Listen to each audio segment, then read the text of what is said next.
Hey, what's up, everyone? My name's Lionel. I'm your host for LG Productions, and you are watching I Watch You Watch. We're covering Chasing Orlando. This is season 2, episode 2. I appreciate everyone for coming to my channel. Please like this video. You can also subscribe. You can also leave your opinions and your comments below. Now let's get into this episode. Okay, y'all, so I'm like a day late in getting out this review. You will start having reviews every Friday at some point of the day, possibly in the morning, I don't know. But anyways, I think it was a good episode and an interesting episode, and also heart-wrenching episode. There were certain parts that really tugged at my heart because I understand what was going on. But anyways, I kind of covered probably the first 10-15 minutes of the show. We got bonus footage. I thought it was bonus footage, but they were given, Chasing Reality was giving us the, I guess you could call it just a preview of what was to come. And I did cover it the other day, but I could go a little bit more in depth and all that. The main focus, of course, was first that fight that happened that took out B-Baby's friend. We're learning that it was Fabio that did it. I thought it was, but I just didn't know. But we're gonna find out a little bit later that I guess this dude was talking cash money-ish while they were all in that confrontation in the house. But for whatever reason, Fabio and him did not see eye to eye, and Fabio took it upon himself. Like, look, you still talking out here, so I'm just knock you out. Of course, there was a verbal spar, if you want to call it a spar. It was kind of a laying out between Max and Marlo Kay. Marlo Kay ended up confronting Max after Max was inviting Marlo to take a shot after what just happened out there outside. And she was like, I don't want to do that. I'm good on you. And in the confessional, Marlo is saying that, why would you be asking me to do that when I already told you about, I know, I forgot the exact verbiage, but basically, look, I know something that you probably don't even know. So, but do we know? You don't know what you know. Not for real. And I don't think that you didn't talk to him single-handedly about it. And AO was telling you need to talk about it. Let's bring it to the forefront. You didn't. You seized the opportunity when Max actually was trying to be friendly to you. And then you told him that I was on the phone when you were talking to the promoter. Max is explaining himself, and you said what you claimed that he said.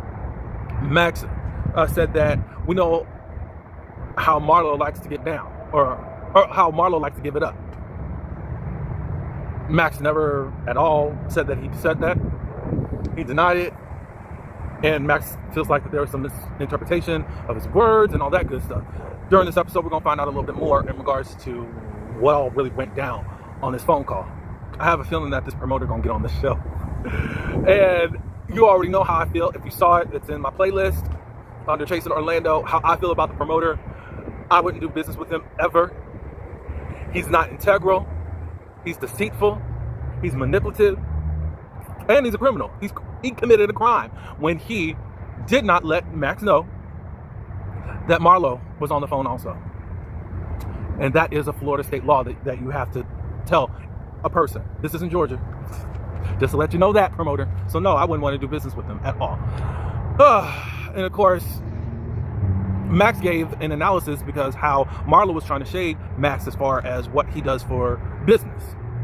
And trying to say that Max is just spraying perfume at Neiman Marcus. And that's not it. Actually a business owner. So I'm just trying to understand, if you're going to reduce Max like that, then I don't understand why you were willing to be on a flyer to do business with him, according to you, and according to what this promoter wanted to happen now, for a perfume sprayer at Neiman Marcus. Later on, you're going to talk about, you don't know him, but I'm sure he knows you.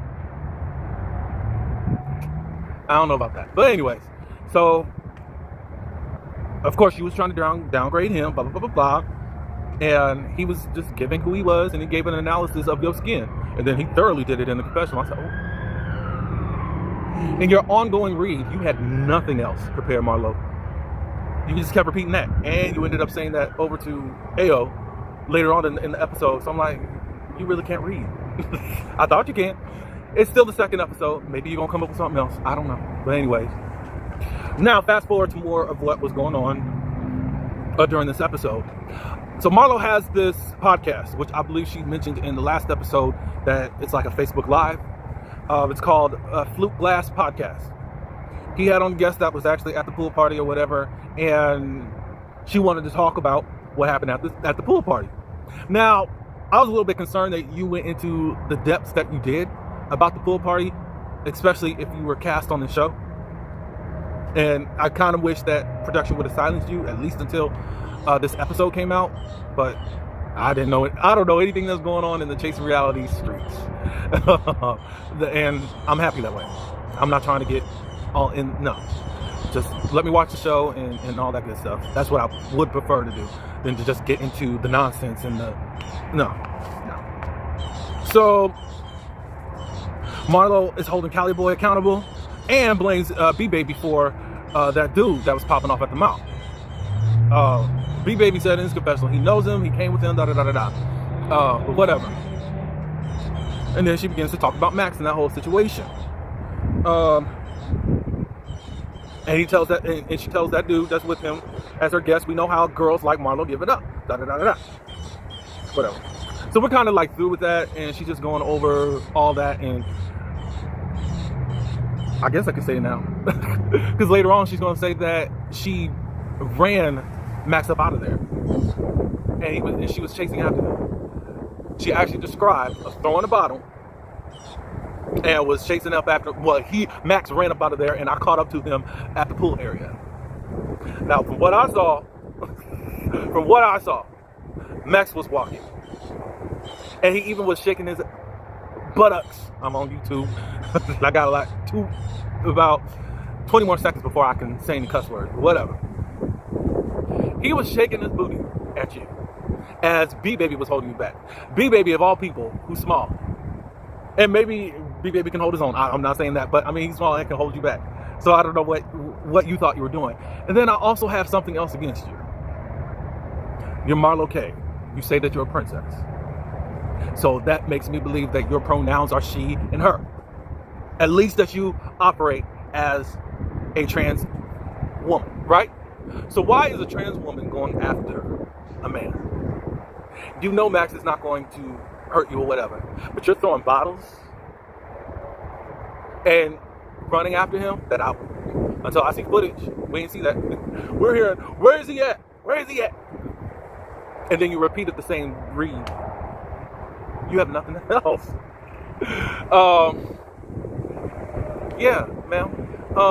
And then you said later on that you were about to pour some chicken grease on him. Now, you could have been dramatic or whatever. But again, I don't understand why you, as a trans woman, is trying to go after a man. That makes no sense whatsoever. So now you want to act like you were the one. But you were earlier on saying you don't want to seem like you're the aggressor in this, or they're going to try to make it seem like that, but you're the one that's throwing stuff. And allegedly about to throw grease on folks. I don't get that. Anyways, we move on to Mark. Mark, he's in the studio. He has a new track coming out called Out in Miami, and it's a drill-inspired track. It kind of reminds me of Jet Jeff. He's on Chasing Dallas. When he did like a cover of Kiss Me Through the Phone, Kiss Me Through the Phone, Kiss Me Through the Phone. Yeah, so he did that type of, I think that's also drill music. I don't know. I'm not that into rap like that, just to let you know. But I will support anyone on any of these Chasing Reality casts. If you have music out there or whatever, I will support y'all. Just to let you know that. So he's got that going on, and then he talks with his music engineer. I forgot his name. I think it started with a J. But he's talking about this past falling out that he had with the former manager / family friend. Her name is BB. BB was, at the moment, shaping and molding the career that Mark wanted in the rap game. But they had a disagreement on how he wanted things to go. And things got to the point where they just didn't want to deal with each other. Mark had 2 expensive items, sound equipment in her home, but she wouldn't give it up. He called the police and all that good stuff, and it got terrible. And then now she's saying all this stuff towards his family about him and all that stuff. So they haven't spoken in 5 years, but at this point, he's ready to at least open the door to have a conversation. He does feel like from that falling out that he really rose to the star that, or into the music artist that he wants to be right now. So his music engineer, who knows BB, says, I think that she's open to having a conversation. So I guess we'll see that a little bit later. Mark, I think you have been thus far a great introduction. This is just still episode 2. And of course we want to see you integrate with the whole cast, but it's cool that you're actually laying down roots so that we can actually get to know you. And I promise you, if I was on a show like this, like, look, y'all got, if I was in Marlo K's position, I just would not be just here for the mess. Because you're easily disposable, though. It's just episode 2, though. I'm just seeing the path that it's going down, and I don't know. Now, you are making a big impression. However, do you have staying power? That's my question right now. So, Chef Paulo and B Baby, they come by Max's place, and they want to just hang out. But they had some things that they want to discuss. Chef Paulo just really brought up, I know that you're going through things, Max. You're just losing your father. And B Baby, I know you're going through things also. You'll be the type of person that I am. I'm not going to just message certain things. If I see you on live talking about certain things, I'm going to actually call you or tell you off live and let's talk. I guess there's been maybe some outbursts by B Baby about some things that are going on in his life right now. And the chef is just there to be there for him. He says that he wishes he could do that with Max. Max has been ignoring him. And Max also did let on since the since the reunion, that he's been falling into a deep depression. He goes because of his father passing away. He also was describing the weight of now having the responsibility of being the man of the family, since his dad was the one. He had to replace all of that. Pablo says, I don't really want you to ignore me, because I'm out here for you and I want to reach out to you. My dad passed away some time ago. At this point, I'm healed, and we just need to lean on each other. We find out that Pablo and Marlo are cousins. He was like, I don't know how y'all gonna feel about this, but we're gonna get a little bit spicy up in here. Yeah, she's my cousin. So, is Max... Okay, so Max just started talking about his side, about what this promoter had this business opportunity. He was asked by the promoter, what did he want to make? And Max said $200. Personally, I think that was pretty cheap. That was low, Max. Even though this dude is now saying that, that can never happen. Then he starts incorporating, Marlo is going to be a part of this. I want you two to be a part of it so that we can bring the blacks and the Latinos together. Max says that he just declined everything because he didn't even try to talk about a fee that he even brought up in the first place. And then he's finding out that Marlo was on the phone being shiesty. Like, the whole situation is shiesty. Marlo, I think you're not innocent in this whole thing, because you could have had a talk with Max a long time ago. But you waited to get on the show to start showing out. And that's a little bit weird. Now, could you have felt away because, according to you, he really was saying something about you? Could you have just felt the way that Max was just now being friendly to you after saying that? Sure. But it's you. You're the one that held all the cards and could have just squashed this, or what if y'all didn't squash it or whatever. But you've turned it into a thing that we still don't even know if it was actually said. B Baby, what's up with you and Rashida? And B Baby said, I don't know what happened. But me talking about a personal experience of thumping all of a sudden triggered this person and just went off. And Max said that, Rashida's always been good. And now I'm going to be puzzled at what Rashida says a little bit later. We'll get to that in just a second. Because I'm like, how can that be true? So Max is speaking like Rashida is good people. So what was Rashida on later on this episode? We're going to get to that in just a second. So on the live that Marlo had, the other person that was with Marlo, B Baby says that, he calls him his previous op. Are you sure previous? Because if he's going around here talking about, saying that he was on coke and the Tina, it got around, it got to his family's not questioning him, And what they're trying to incorporate that with is that B Baby is a dancer. Well, then should we put that on Rashida too? Ain't she a dancer too? Because I'm lost. I'm lost. But anyways, look, I don't have any space for anybody that wants to weaponize drugs. People have been doing this since the crack epidemic back in the 80s. People are actually suffering. Somehow we done made it into comedies, and we love calling somebody a crackhead. Why? Just as passionate as y'all was for Lil Nas X when he was going through his thing about a month or so ago. We're finding out that he's got mental illnesses. I'm like, so are we done weaponizing drugs? I mean, y'all still doing it towards Nicki Minaj. I'm not a bar. But I'm like, what? So everything is ooh, she's cracked out. Why are we going to do that against something that at this point people can't even control? That makes no sense. Why are we weaponizing it?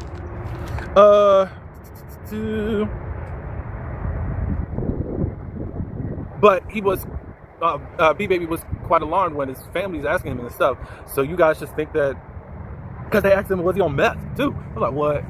That's crazy. So y'all just think that I just do drugs? What? My dad's not making it and all that? And then Chef was like, don't say that, don't say that. Then he starts breaking down. B Baby does. He says, I work so hard. That's his life. And now he's being tainted or just from saying something that had nothing to do with anyone in there. Y'all up here spreading all of these crazy lies for what? Or just anything, even if it's true, what does that have to do with you? And how are you going to help instead of trying to hurt an illness, hurt someone that probably needs some major help? I don't get that. So anyways, at that point, all the guys that get up and Chef just begins to break in that moment. So that was a cool moment. Now on to Miss Rashida and Marlo. Rashida is the CEO and dancer of Foxtails. My assumption that this is a strip club. They start talking about Max again. And Rashida says that Max was trying to act like he didn't know who Rashida was. And I'm like, what? It's not for Max to now give you some high points as to whom he knew you to be with B Baby and Pablo. So I don't know what happened during the pool party. But, you don't know me, but we used to be neighbors. We stayed in the same apartment complex. The same apartment complex where I seen you running out after your boyfriend was beating on you. I said,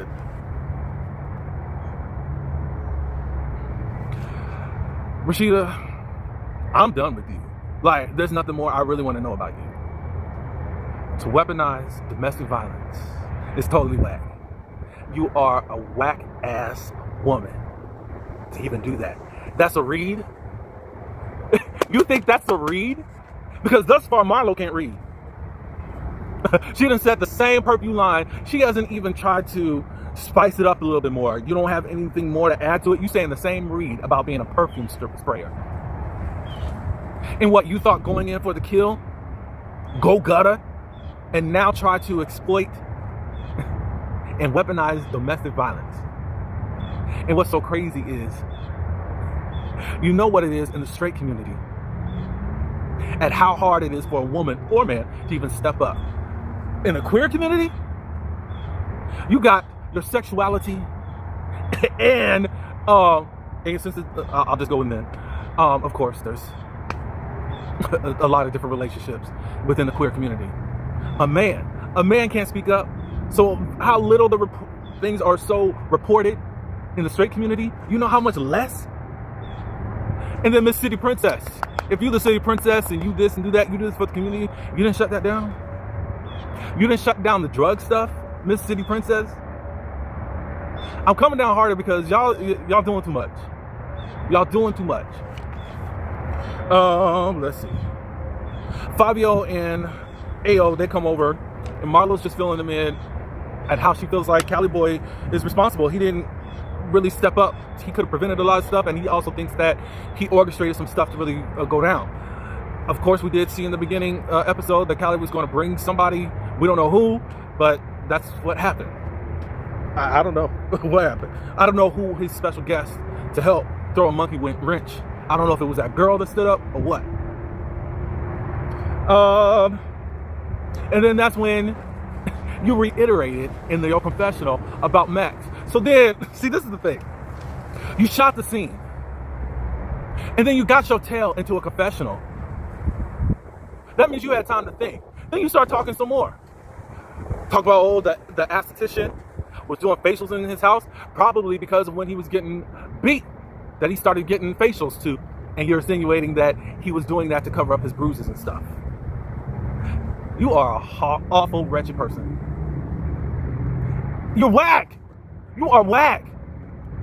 And you have no explanation. There's nothing to excuse it. I know you're going to do it, and I think I know how you're going to do it. But I'm going to just sit and watch and see, because this is going to come back up.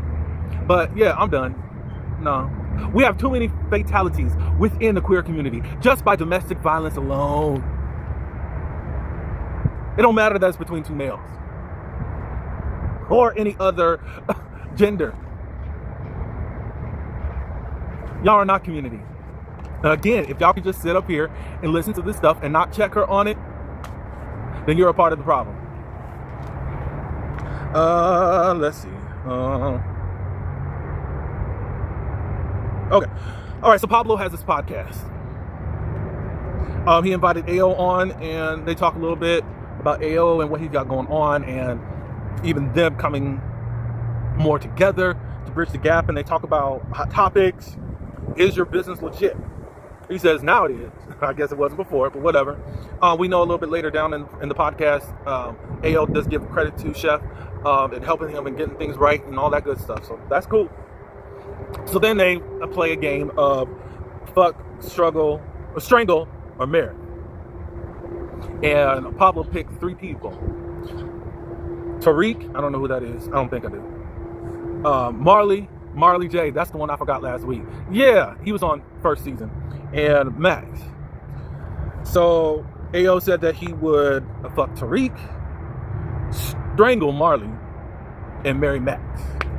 And then AO flipped it and said on him, out of Cali Boy, Remini, and Fabio, who would you marry, strangle, or fuck? Fabio, he would marry. Remini, he would strangle, because I think they still got some beef going on. And then Cali, he would fuck. And he was like, with the stuff that you got going on between you two, why would you? He said, well, Cali's kind of known for that. I said, Lord Jesus. So it looked like it would be a good time. I don't think it was shade or whatever, but it could be interpreted as shade. Hopefully Cali ain't taking it that way, but we shall see. He does announce, at least on his podcast, that he had been hearing some things about Cali Boy, what was supposed to go down at his pool party. He was informed that Cali Boy was arranging for somebody to beat him up. And Pablo was like, look, there's no reason that you need to hire somebody or get somebody to come beat me up.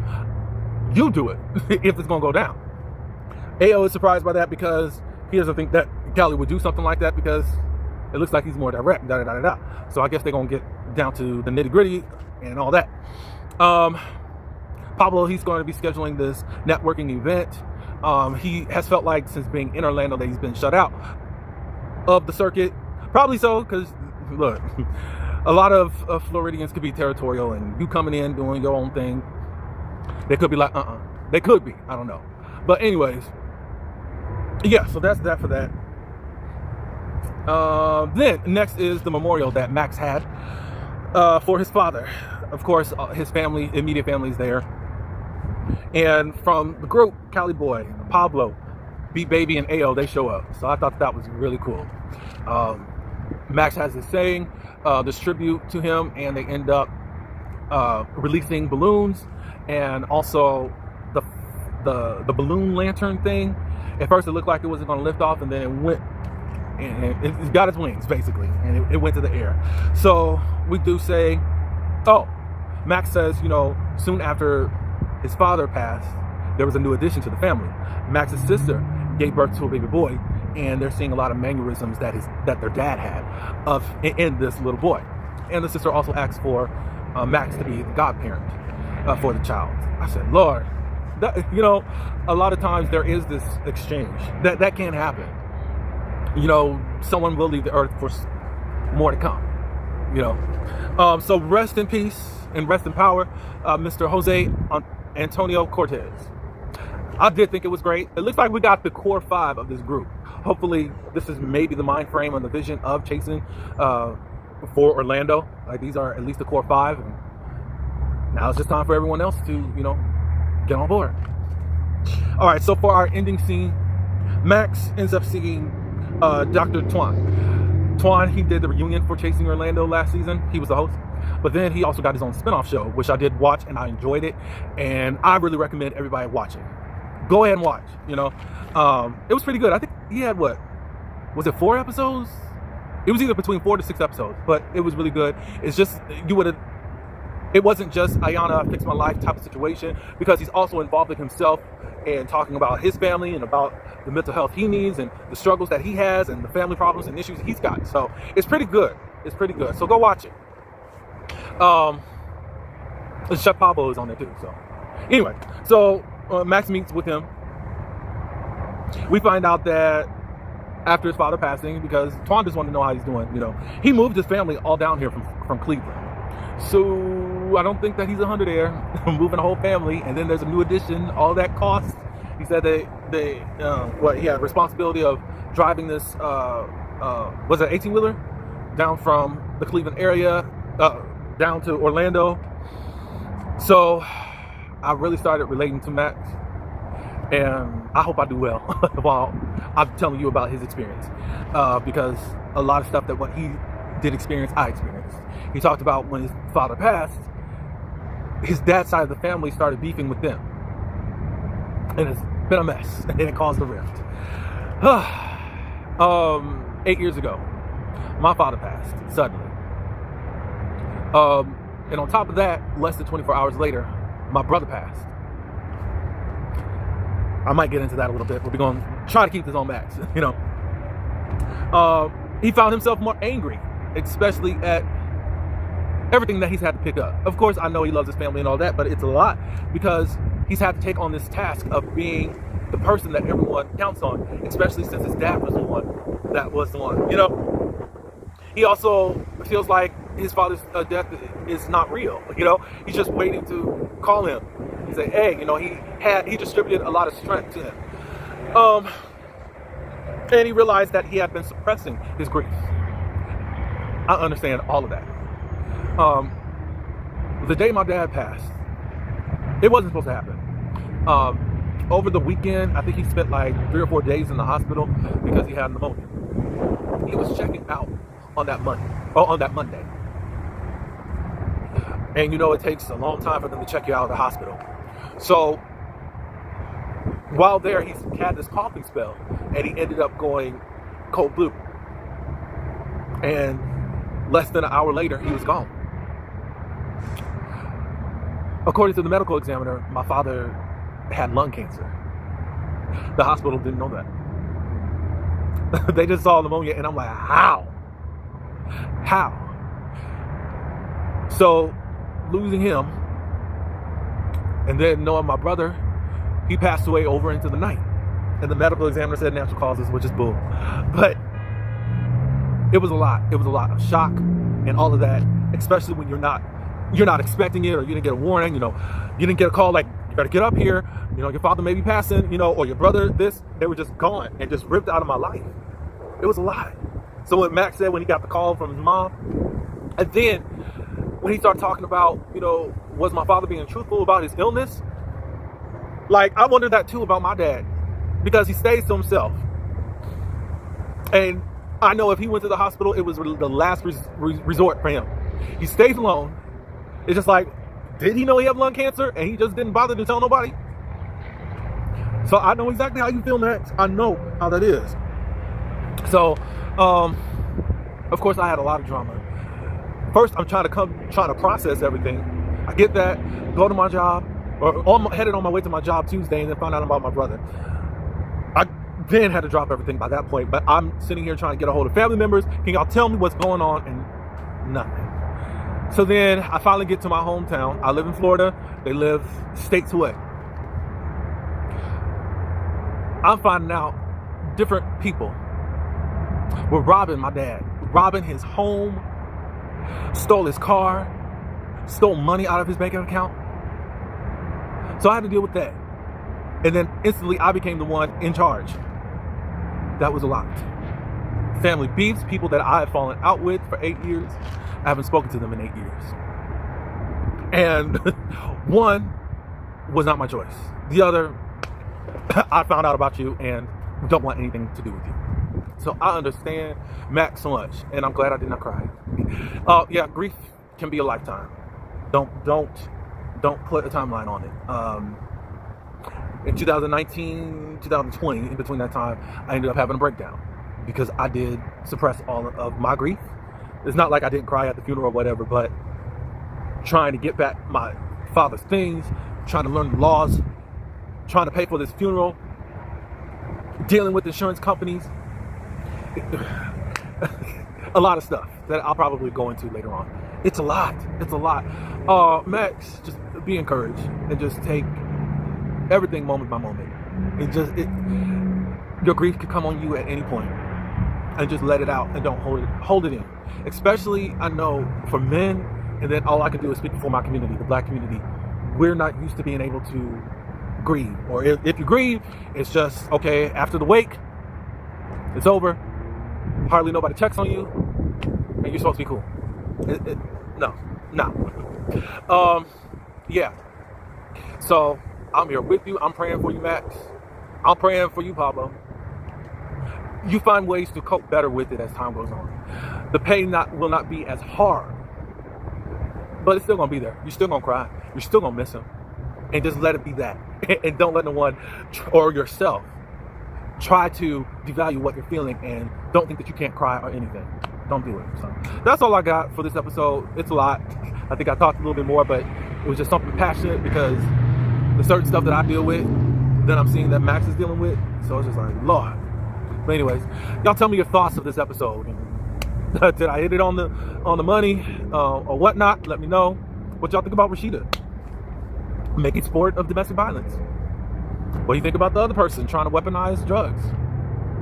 I don't know. But anyways, I'm loving this season thus far. So like, and you can also subscribe. And until the next one, peace.